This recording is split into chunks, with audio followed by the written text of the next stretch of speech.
السلام علیکم سامعین، 7 شوال المکرم کی تاریخ شروع ہو چکی ہے، 16 اپریل ہے۔ خبر کا عنوان ہے تحفظ مدارس کانفرنس۔ دوسرا عنوان ہے دینی مدرسوں کے خلاف سرکاری اداروں کے اقدامات دشمنی پر مبنی۔ جمعیت علماء ہند کے زیر اہتمام تحفظ مدارس کانفرنس میں مدارس کی حفاظت کے لیے کئی اہم تجاویز منظور۔ ہمیں مدارس کی نوعیت بدلنے والا کوئی اقدام منظور نہیں، مولانا محمود اسعد مدنی۔ پہلے بتا دوں، رپورٹ تفصیل طلب ہے کیونکہ اس میں ملک بھر کے نمائندے شریک ہوئے ہیں۔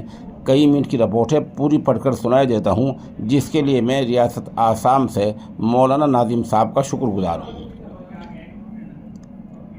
دینی مدرسوں کے خلاف سرکاری اداروں کے معاندانہ رویے اور اقدامات کے تناظر میں آج جمعیت علماء ہند کے مرکزی دفتر نئی دہلی میں تحفظ مدارس کانفرنس منعقد ہوئی، جس کی صدارت مولانا محمود اسعد مدنی صدر جمعیت علماء ہند نے کی۔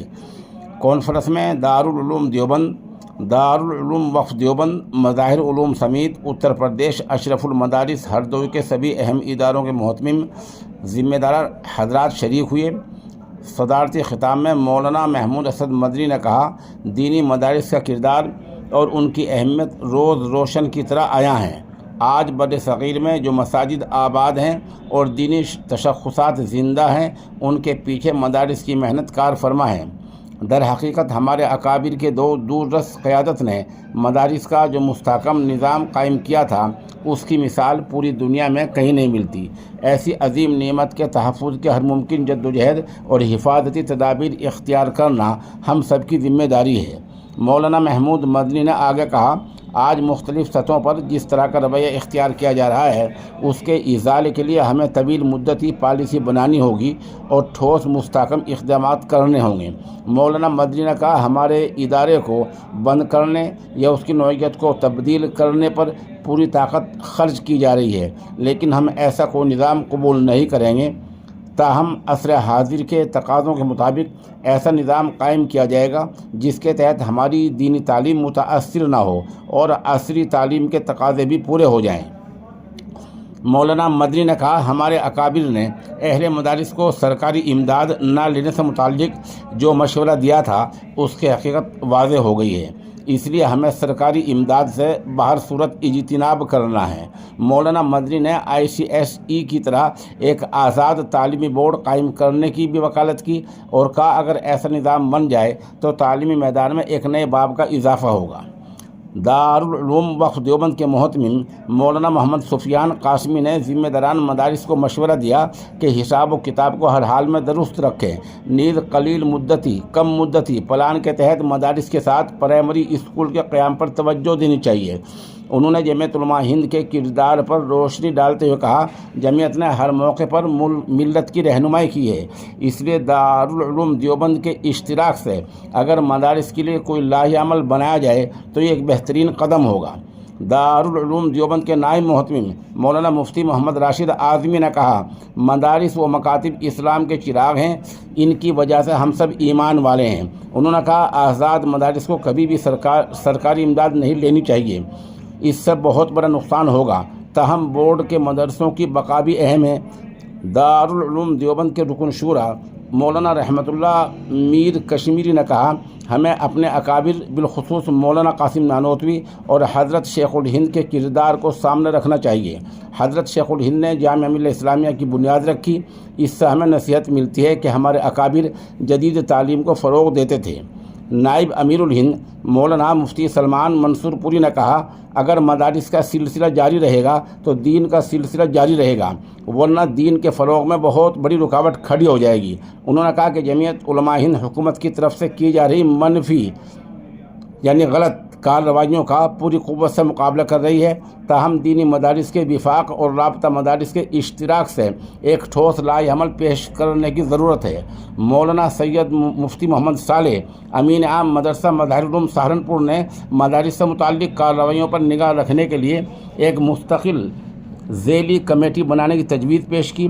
ان کے علاوہ مولانا نیاز احمد فاروقی، مولانا افضل الرحمان شیخ الحدیث مدرسہ اشرف المدارس ہردوئی، مولانا شاہ عبد الرحیم محتمی مدرسہ ریاض العلوم گرینی جونپور، مولانا عبدالرب اعظمی صدر جمعیت العلماء یوپی، مولانا اسجد قاسمی ندوی مراد آباد، مولانا امین الحق اسامہ کانپور، مولانا عبد القدیم مولانا حمزہ نائب محتمم جامع مسجد امروہہ، مفتی جمیل الرحمان پرتاپ گڑھ، مولانا امین الحق عبداللہ کانپور سمیت کئی اہم شخصیات نے اپنی تجاویز پیش کی۔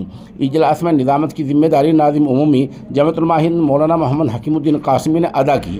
ان تمام مشوروں کی روشنی میں ایک اہم تجاویز منظور ہوئی جس میں کہا گیا کہ تحفظ مدارس کا یہ اجلاس سرکاری اداروں اور ایجنسیوں کے معاندانہ رویے اور اصلاح کے بجائے فساد کی کوششوں کی سخت مذمت کرتا ہے اور اسے ملک کی تعمیر و ترقی اور نیک کامی کے لیے نقصان دہ تصور کرتا ہے۔ بالخصوص آسام کے وزیر اعلیٰ اور NCPCR کے چیئرمین نے جس طرح مدارس اور ان سے وابستہ شخصیات کے خلاف معاندانہ اور منفی رویہ اختیار کیا ہے اور پے در پہ اپنے بیانات کے ذریعے ملک کے عوام کو گمراہ کرنے کی کوشش کی ہے، وہ کسی بھی طرح قابل قبول نہیں ہے۔ بالخصوص کسی ادارے کی انفرادی انتظامی خامیوں کے نام پر سبھی دینی مدارس کو بدنام کرنے کی روش سے ان کو باز آنا چاہیے۔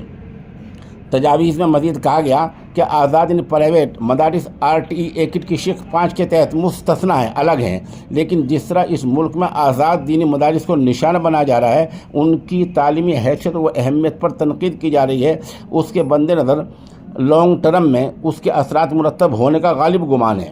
اس کے مد نظر درج ذیل امور پر سنجیدگی کے ساتھ غور و فکر کرنے کی ضرورت ہے۔ 6 تا 14 کے یعنی 6 سال کی عمر سے لے کر 14 سال کے بچوں کے لیے بنیادی عصری تعلیم کی فراہمی کی حتی الوسع کوشش کرنی ہوگی تاکہ وہ دینی تعلیم کے ساتھ ساتھ عصری تعلیم کے حق سے بھی فیضیاب ہو سکیں۔ نمبر 2، NCPCR نے 18 سال تک کے بچوں کے تعلیمی اداروں کے ہاسٹلز کے لیے ریگولیٹری رہنما خطوط تیار کیے ہیں۔ اہل مدارس ان پر عمل پیرا ہونے کی حتی الوسع کوشش کریں۔ نمبر 3، ملکیت کے کاغذات اور تعمیری نقشے کی منظوری، بالخصوص ملکیت کا مکمل ثبوت، رجسٹری، نوٹری، وقف نامہ، رجسٹری، ذاتی ملکیت یا ادارے کی ملکیت، رجسٹری ما داخل خارج، بلڈنگ کا منظور کردہ نقشہ، پینے کا پانی، بجلی کی سپلائی، فائر فائٹنگ کے لیے محکمہ فائر بریگیڈ سے اجازت وغیرہ کی اپڈیٹ کاپیاں اپنے ساتھ رکھی جائیں۔ ٹرسٹ یا سوسائٹی کے تحت ادارے کے نظام کو چلایا جائے۔ تجویز میں حساب میں شفافیت کے لیے آڈٹ کرنے کی بھی ترغیب دی گئی۔ نیز مشورہ دیا گیا کہ مدارس کے آزاد کردار کی بقا کے لیے سرکاری امداد سے ہر سطح پر پرہیز کیا جائے۔ اس موقع پر ICSE بورڈ کے طرز پر ایک آزاد بورڈ کے قیام کے طریقہ عمل کا جائزہ لینے کے لیے 5 رکنی کمیٹی تشکیل دی گئی، جس میں پروفیسر فرقان قمر، مولانا کلیم اللہ قاسمی، پروفیسر نعمان شاہجہاں پوری کو بطور رکن شامل کیا گیا ہے۔ یہ تینوں حضرات باہمی مشورے سے مزید 2 نام شامل کرنے کے مجاز ہوں گے اور 1 مہینے میں اپنی رپورٹ پیش کریں گے۔ نیز دینی مدارس کے سلسلے میں ایک مستقل کمیٹی بھی تشکیل دی گئی، جن میں مولانا حکیم الدین قاسمی، ناظم عمومی جمعیت علماء ہند بطور کنوینر، اور مولانا قاری شوکت علی، پروفیسر نعمان شاہجہاں پوری، مولانا کلیم اللہ قاسمی، حافظ قاسم باغپت، قاری نواب غازی آباد شامل ہوں گے۔ یہ کمیٹی 1 ہفتے کے اندر میٹنگ کرے گی اور حسب مشورہ بطور رکن مزید 2-3 ناموں کا اضافہ کرنے کی مجاز ہوگی۔